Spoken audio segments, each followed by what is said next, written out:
This episode is supported by NC Idea. More on them later. Hear me, if I could do this again, I would have started sooner. Stay in school, but don't negate, if you have a dream or vision, pursuing that, because it's going to make all the difference. It really is. I solved my own problem. Hot flyer? Okay, first generation. Hey everyone, welcome to Honey and Hustle. I am your host, Angela Hollowell, and today I'm speaking with Dr. Evingerlean Blakney. She has many things and wears many hats. She's a keynote speaker, a fellow podcaster, and the founder of multiple businesses. By the end of this episode, you will learn how this first-generation college graduate became the serial entrepreneur that she is today. Thanks so much for joining us today. This podcast is free and will always be free and available on YouTube, Spotify, Apple, Good Pods, Hey Time, you name it. While it's free for you to consume, it's not free for us to create. We pay our video editors, writers, production assistant, and operations manager for helping us make this show come to life. If you'd like to support us in making this show, please consider subscribing to our Substack community, using our affiliate links, or just simply sharing the show with someone who might enjoy it. All right, let's get into this conversation. We gotta dive into the shirt. Yeah. The barrier breaker, the history maker, the game changer. Hot flyer? Okay, first generation. We had to do it. First of all, like when I first met Evingerlean, this is the first thing I saw. It's all over her social media. Sure, yeah. You know what I'm saying? So I'm sure for people that have watched this, have been to college or thought about going to college, they know what a first generation college student is. They know what it means to be the first person in your family to pursue higher education. And that's not a small thing when you're trying to pursue something that the people closest to you in your support system have never gone through, right? Yeah. So where's your support system come from, right? Yeah. So talk to me about, like your experience as a first generation college student and how you were like, I never want anybody to go through that alone again. Funny, because mine wasn't a bad one. A lot of that had to do with the fact that I went to an HBCU. So many of us were first generation.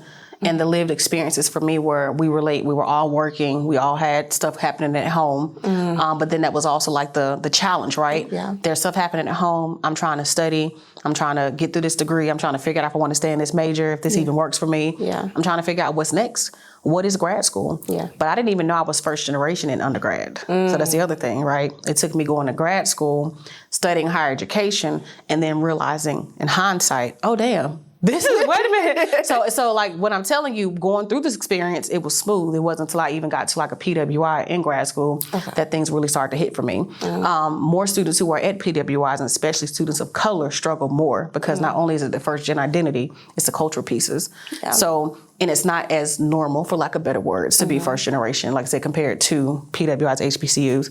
But for me, a lot of the challenges, knowing myself too, though, figuring out what I want. But if I'm going to make my family proud, if I'm going to make myself proud, I think the community part was easy because blackity black. So it's like, so I didn't have to worry about going to school with an armor on about being black, or even a woman for that matter, or thinking about things with Greek life, and if I'm going to participate or not, or just any of the things. But then the challenge is what's next? What is a career? What's negotiating for salary?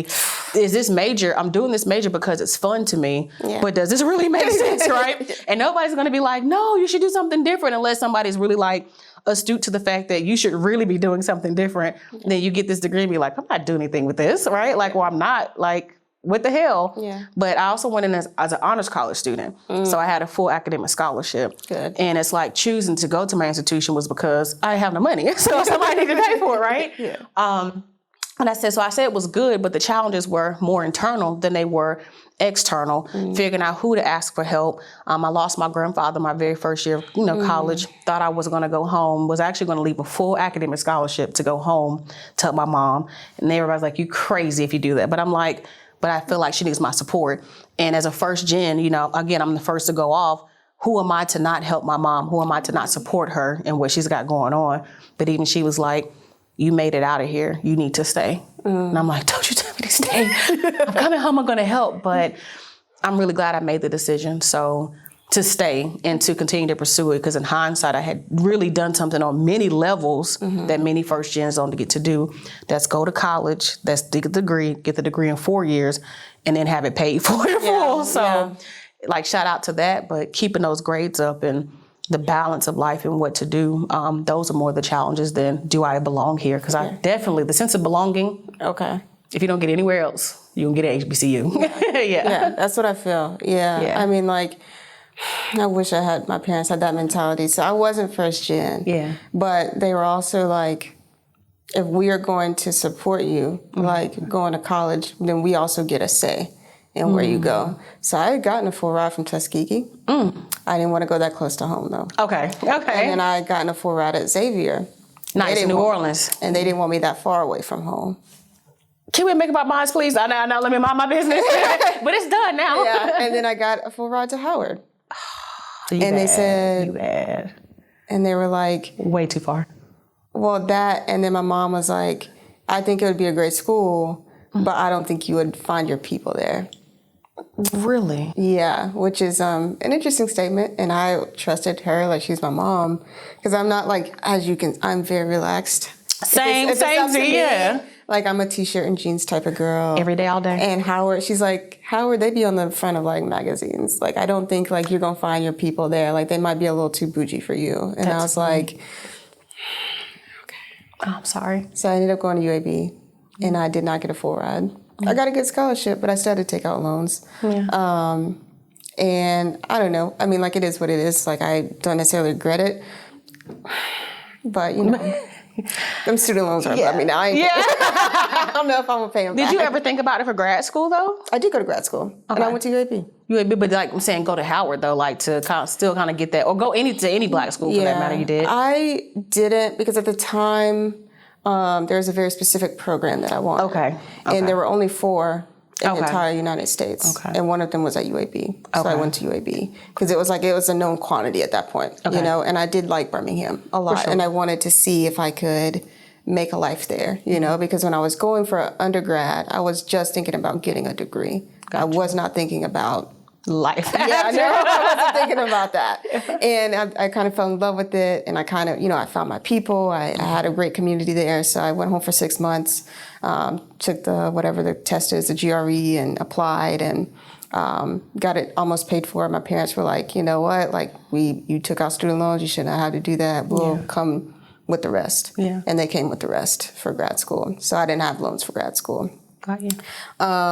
Which is not it's life. It's not a flex. Like, not every parent can do that. I'm very aware. Yeah, for sure, yeah. And then they were also like, so you got a bachelor's degree in Spanish, and you're getting a master's in anthropology. Remind me what a job is going to look like. You know, but I also didn't think about grad school. Samey. It's just like, yeah, this is what I want. And I'm just blessed that it worked out. Obviously, I was like, if I could put like my actual knowledge of like life and peace and justice and human policy and public policy and like filmmaking, like I feel like I could do something. And they were not satisfied with that answer, but I think they are now because I'm self-sufficient. Shout out to you. But I think like, and this is, you know, my experience and your experience coming from people who now have made it, but when you're in it, it feels like every decision you make is monumental. Everyone. You know what I'm saying? It's like every decision I make affects my family. Everyone. Every decision I make affects this future that I don't even have time to think about, because all I can think about is passing this class and like, you know, talking to my professor and like trying to find the right student groups to be a part of and like leadership opportunities to be a part of and learning opportunities to be a part of. And, you know, for people that are maybe listening to this and maybe they're in college right now and they're like, you know, I'm spending so much money. My parents are spending so much money, or, you know, it's so costly to go to college now, and it's not getting any cheaper. No. And they're just like, I have this great idea. Why can't I just start my business now? What would you say to them? Because my advice is definitely not to drop out. Not to drop out, but think about how you can start that business now. Yeah. Because if I could do it again, hear me, if I could do this again, I would have started sooner. Because there's a joy in entrepreneurship that you just get nowhere else. And the students who went to school with me, right, my classmates, studying business. Yeah. what is that, right? Yeah. Why are you studying business to go work at a business? And to just be very candid, the level of naivety that I had at that time in my life, right? I'm not able to tell you that I understand studying business and opening a business, because why are you doing that? What are you selling? Clothes and shoes. But then it's like, no, everything's a business. It's just a lack of exposure and knowledge that I couldn't admit before. But now I'm like, I just didn't know. But then it's like staying in school, because it gives me still that foundational piece of it. It still gives me that college degree, because let's be for real. College education gives you an opportunity to network with people that you never would have met before. Yeah. And to put you dead smack in the middle of everything the world has to offer in whatever pocket of the world for which you exist.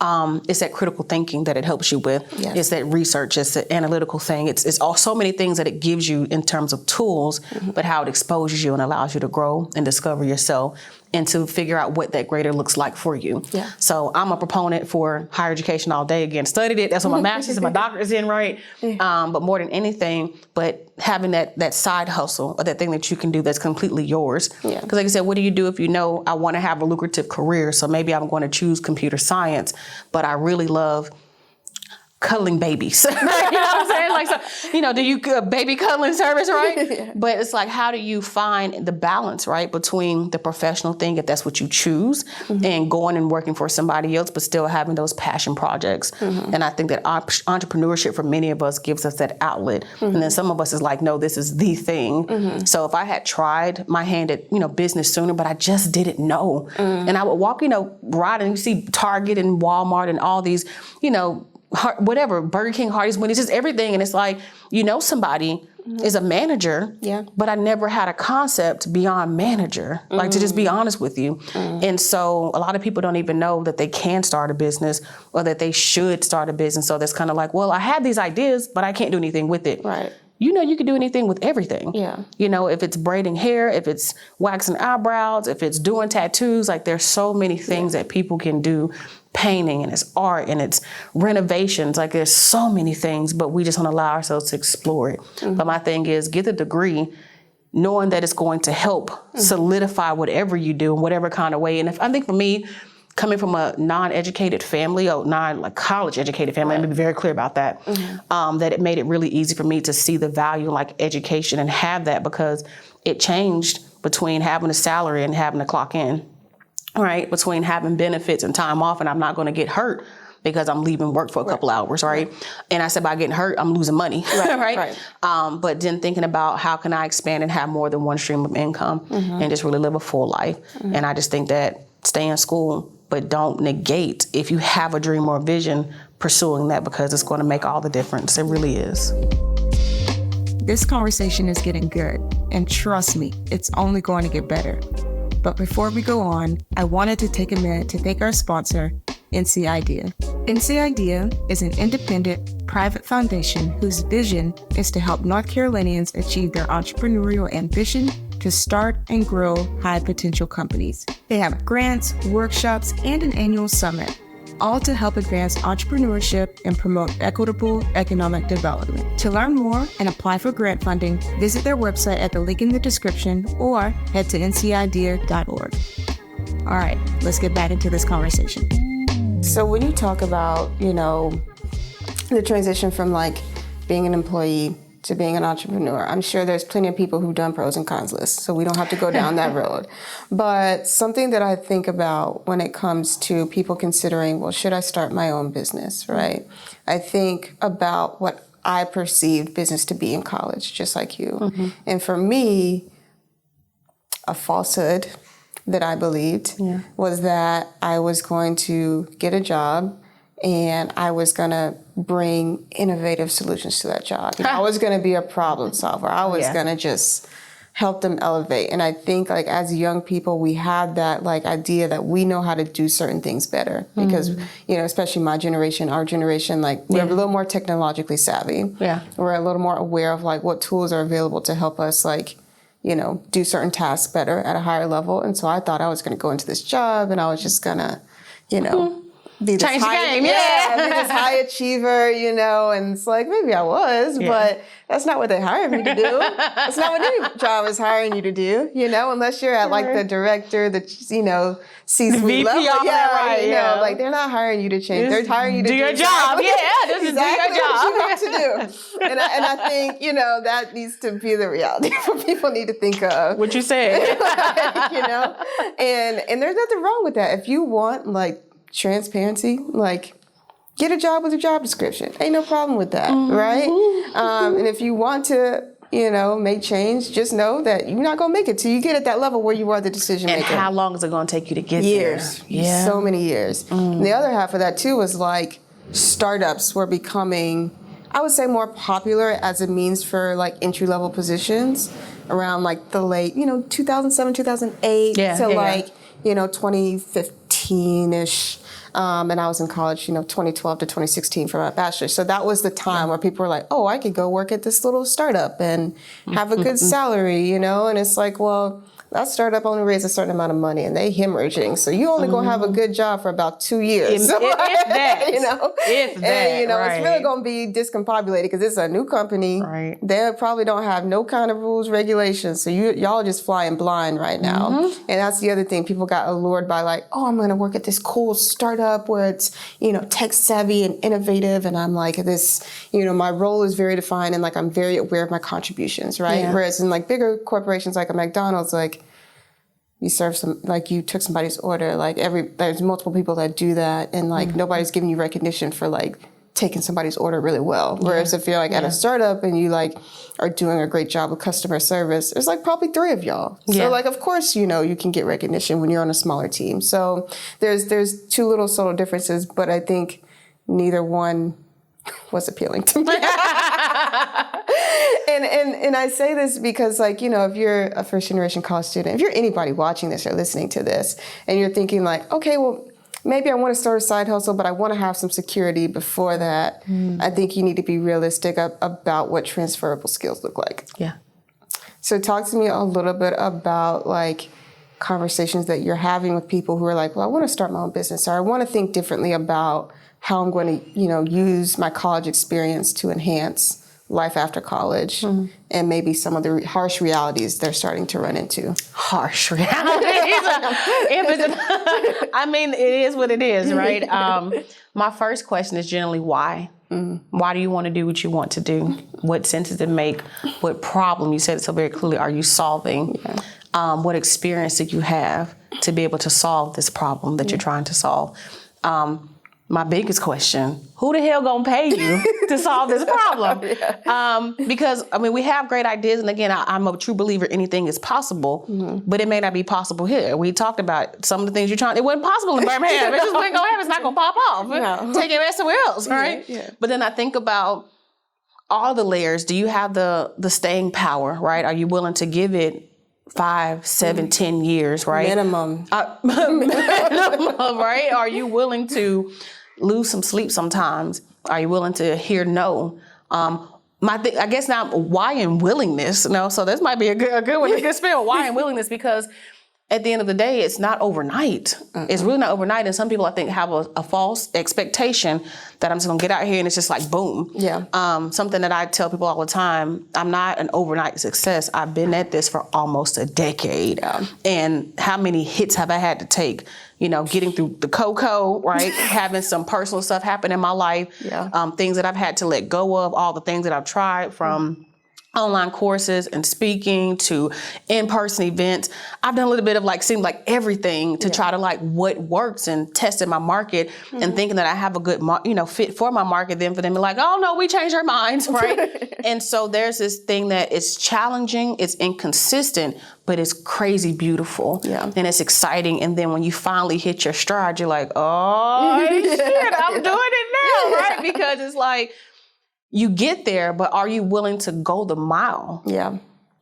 the few miles, to see things to fruition? Are you willing to let go of this initial dream that you may have had about what things are supposed to look like? Because again, at my heart, I'm a speaker, but at my deepest heart, I'm an educator. And then at my deepest heart, I just want to encourage people in everything that I'm doing. So maybe I'm not able to do that in the space that I wanted to do it in. However, if I can print 200 shirts and 200 people are walking around happy because they're reaching some life goals, that's different, right? Yeah. How can you see what you're doing in different ways? Podcaster, right? Yeah. Speaker, online store, everything is exciting to me and I'm interested in doing it. I'm excited. So what excites you? What makes you say, I can do that and I can finesse it, right? And then what can I also learn? What's reasonable for me?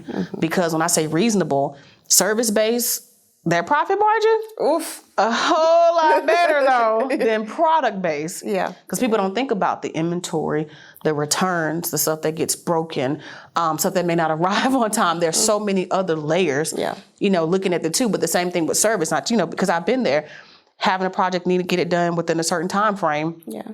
Something happened with one of your assistants. Something happens with somebody that you outsource a contract. Something happened with the client. Clients ain't always perfect.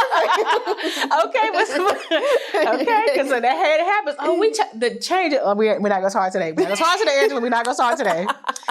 We started though. We started, but we already started. But so there's so many variables and factors, right? Yeah. And what I find myself, saying and thinking is, what thing that I need to go back? Is it a communication tool today? Is it a technical skill today? Yeah.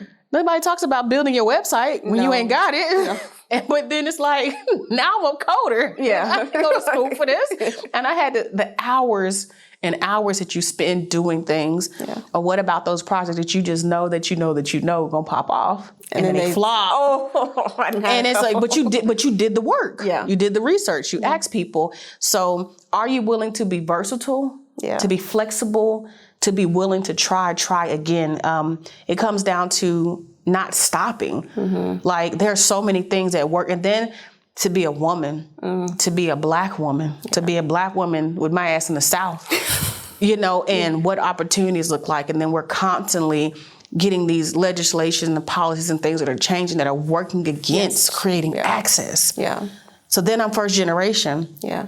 I don't have people that I can call and say, yo, drop me 10K right quick. I need 50K for something real quick. Yo, when somebody in Raleigh told me they did that for like their friends and family around, I was like, do you know how many people have these people to give gifts to buy houses and that's 75, here's your down payment. Well, what?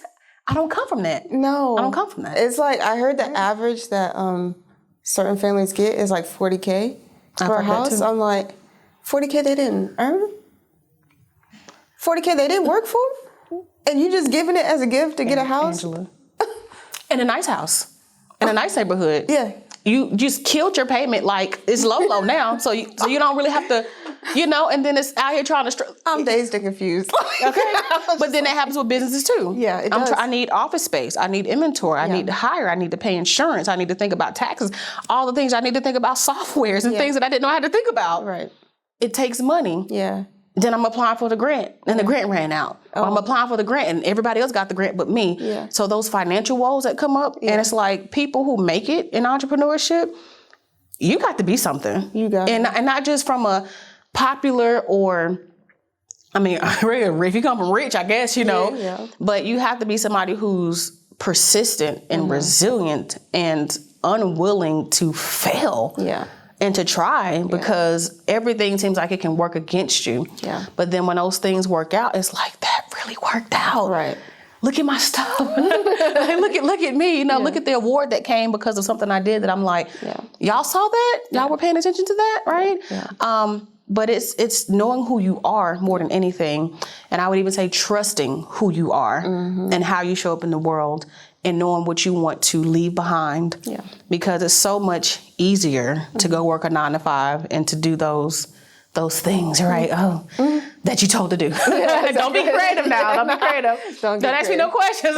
Just do your damn job. But then there's this exhilaration in entrepreneurship that it's unmatched. I mean, when them highs come, they high. But when them lows come, baby, low as hell. But that's everything in life. But here's the thing, and my friend said this to me recently, and I'm really grateful for it. You are your dream. Mm-hmm. When I get up, I'm excited and motivated to do what I'm doing. Yeah. Because it's me living. I am the face of my business. I'm the voice of it, and it depends on which business it is how it's working operationally. But in general, I'm a CEO, mm-hmm. right? At one point I was not. I ain't gonna say what I was, but I wasn't, right? To be able to say, this is what I'm paying my employees, my contractors, hell, myself. Yeah. To be able to say there's no cap to what I can make now. Right. If I'm willing to really try and switch, pivot, don't quit, mm-hmm. right? If I can figure out what that is, that there's no limit mm-hmm. to where I can go and what I can do. This is all me. Yeah. Every thought, every idea, every vision, when I wake up at 3 o'clock in the morning, I'm like, oh, I want that to work. Yeah. And then 6 months later, it's like, oh my gosh. There is no greater feeling to be the most authentic version of myself right now mm-hmm. in a way that I couldn't get in anybody else's organization. Yeah. And to be able to go into these spaces and to be to present sweatshirt and, if I had typically jeans, right? Or I changed some of my professional headshots with me in a hoodie. Yeah. Because that's who I am. Yeah. And I want to attract my tribe. Yeah. I want my people to see me and be comfortable with who I am. Yeah. I get to do that in entrepreneurship. Can't go do that for many other people or corporations because I ain't having it. Because it's not professional. But what is professional? Look at us. Yeah. Killing it, right? But we don't have to do it in suits and dresses and heels and stuff. I do a little makeup now, but I don't have to. Yeah. So, feeling passionate about that, but it's... Yeah.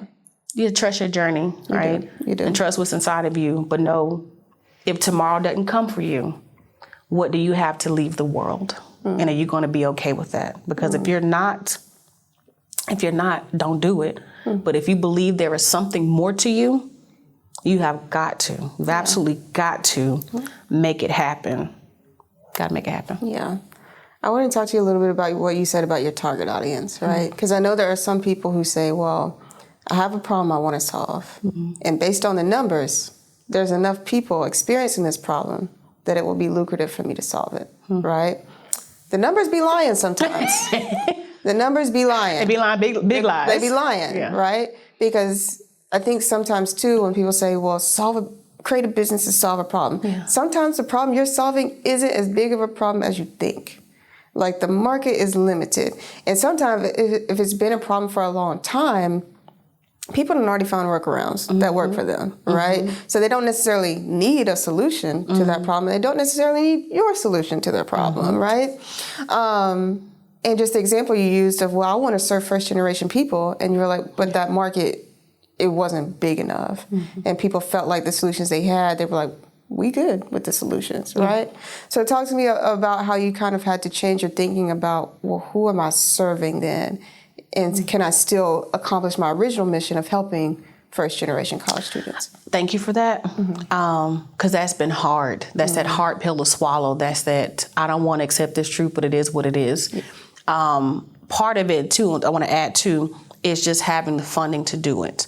Or if I'm working in a higher education space, we've already got a center or an office, like you said, and the people who are doing it, why we're bringing in an outsider to sometimes do it. Or getting that funding piece, no, we're not going to invest that much in that. But y'all need to help these students, right? So I think for me, and I spent years, all right, there's been so many times that people can reach out and say, we'd love for you to come and do this thing, but how many calls I've gotten on where you filled out the form and indicated your budget and got me on the call and said, oh, but by the way, we actually know we just needed to fill something in. Could you have just sent an email to just do a different request, because then I came in with expectation. But it's also a constantly growing thing, because there's been a few bodies of, I guess, initiatives that have been serving in the way that they've served for more than 50 years at this point. Right. And so now is this first gen piece starting to expand beyond those initiatives and have standalone spaces, but they're still not funded. So somebody told me when I first started, And I heard them, but it was more the thing that you're way ahead of your time with this. What do you mean? No, I'm not. I had the first podcast for the topic, right? And I was also focusing on grad students, or not just grad students, but graduates, period, and thinking ahead. And then the journal came, and the books, and the store comes. So I'm there. Sometimes you think beyond your target, right? They're just not there. So like you said, what do you do when they're just not there? So for me, I'm like, well, I want to stay an entrepreneur, and I want to make money. Yeah. What do I need to do to make that happen? Because I'm selling books, I'm sending books, and going back to this idea, but sometimes it's not the books, because the books you can sell but so many, and people will come back. I have some repeat customers that are amazing. But what's going to get me to this large number I have in my head that I'm just accepting, this is not going to do it for. Right. So can I then start this other company, and like I've done with the first, be able to hire first generation people, right? Students for internships, doing communication stuff, want to learn textile, want to learn government contracting, whatever it is. Can I bring them into this? Can I take this new thing to just make this more of a passion thing for me, right? And not the primary focus. And I'll be honest, I don't feel like I failed, right? But it's like the kind of bag I'm saying that I'm looking for. It's not going to come to that. Not in this. And then corporations are far from being there, right? They're getting there, but the corporations have a bag. Yeah. Like they have it to buy things to, $25,000, cool. Yeah. What? Yeah, right. And I am screaming to the top of my lungs in other places saying, would you really? But in what I'm doing now is being able to say, I am, though, the first gen graduate, now entrepreneur, leaning more into that path and into that story, into that narrative versus just being a first gen grad. I worked, then I went into entrepreneurship. Yeah. So being able to still tell the story, to be able to inspire through podcasts, right? Through my own, through being on panels and whatever else. But it's also with the more lucrative business is allowing me to still serve some of those old, I don't say ideas, but old targets in ways to where it doesn't hurt because I'm not losing now. Right. Versus I can breathe and I can negotiate different because my livelihood is not going to be on the line. Right. But then moving into a new audience, can I still, because I can still now serve. I solved the problem. So let's say some people say, I can't buy merchandise from your store, from the first gen shop. We can't buy clothes. But can you customize your apparel? I can. Well, I got a sister company that does that now. And then I do promotional items. So for what you can't do here, I can still do it. And then again, I'm finding that that's also expanding how many people can work with me because of because some people just can't even invest in speaking. Right. Because no, we can't do that. But here are some of the workarounds. And it's like, well, did you not learn the game? No, I learned the game. I learned the game. And I was finessing as much as I could, but I had to be okay with saying, I need to do something different. But now are my first gens who I do get to go speak to, are they still able to see the entrepreneur and they aspire to be that? So for those who are able to bring me in, I'm able to do speaking for them. I'm still able to make those connections. And then I can print their shirts. And now they all got the shirts on. So the things that, what can I do not to quit, right? But to evolve and to expand.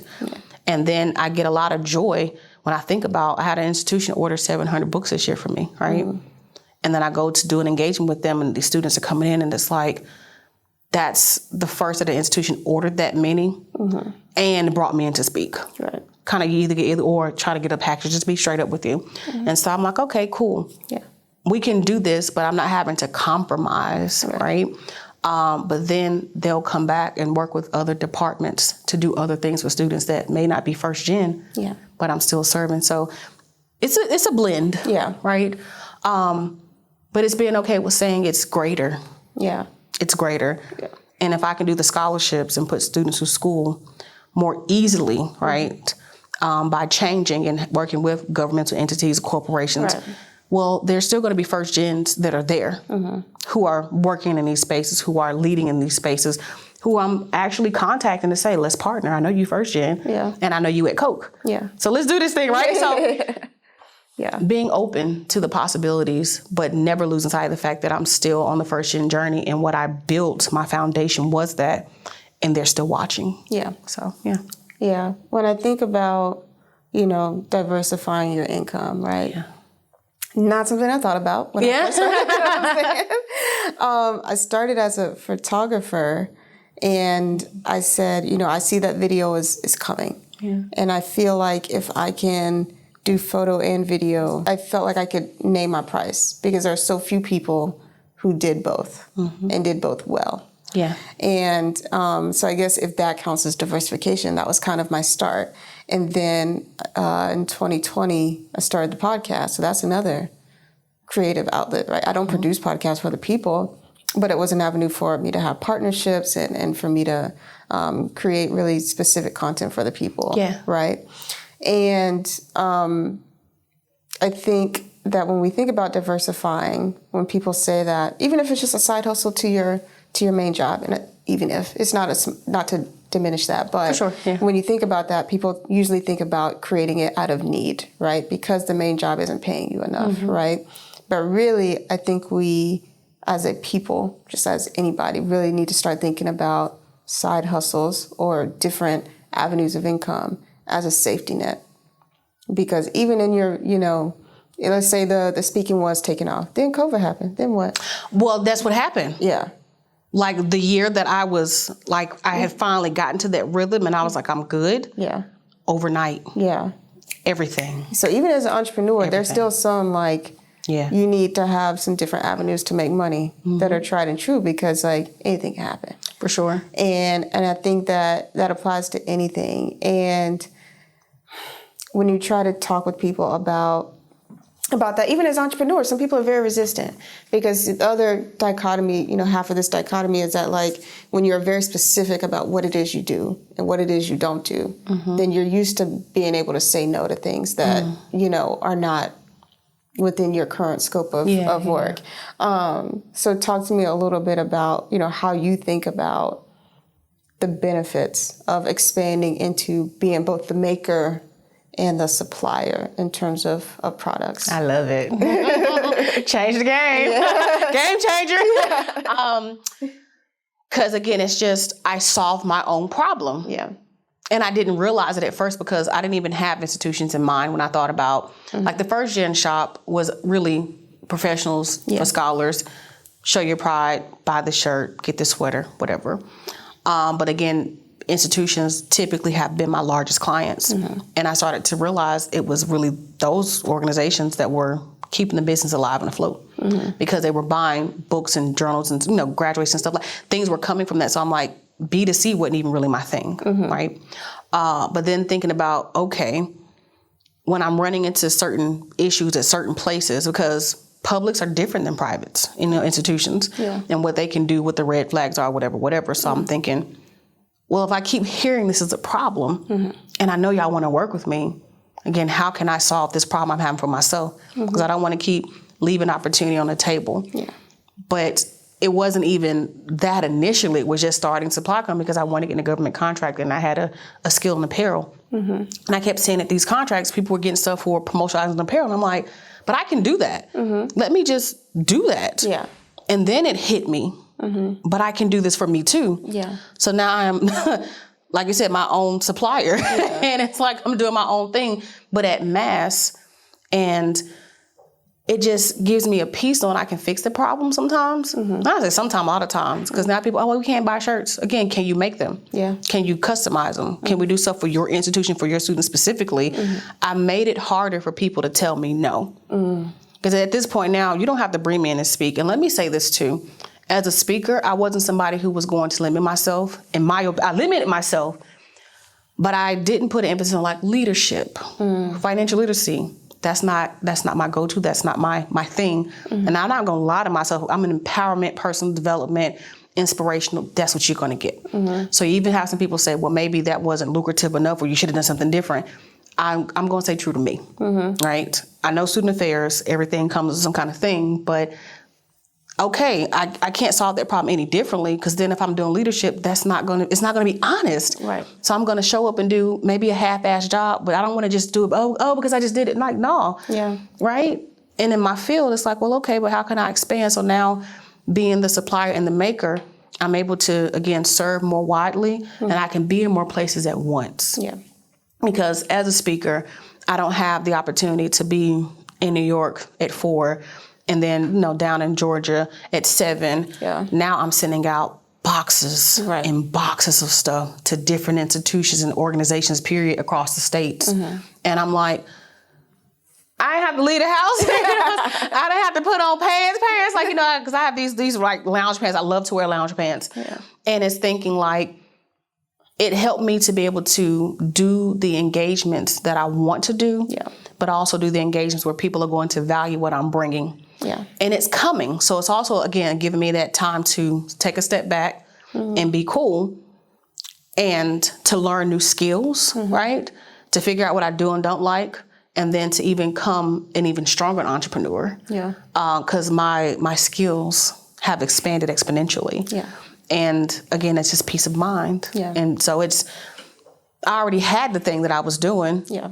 It just made me feel more powerful in what I was able to do. Yeah. And showing up, doing the work, being willing to learn, but being willing to let go of something for just a little while. Because that hasn't changed for me. I still use like my social media to do inspirational pieces and stuff, right? Yeah. But I just really, to answer your question, like I did very early, I just solved the problem, and I made it possible for myself to expand and to get into territories that I also otherwise wouldn't have been able to get into. So now I can serve student leaders. I like that. I like that. Thank you for that. That's all for today's episode. And if you can't wait for the next episode, you can subscribe to our paid membership on Substack to get exclusive content like outtakes, bloopers, after show thoughts, and more. If you enjoyed this episode, please be sure to give us a 5-star rating on your app of choice or like this video on YouTube. We'll catch you in the next episode.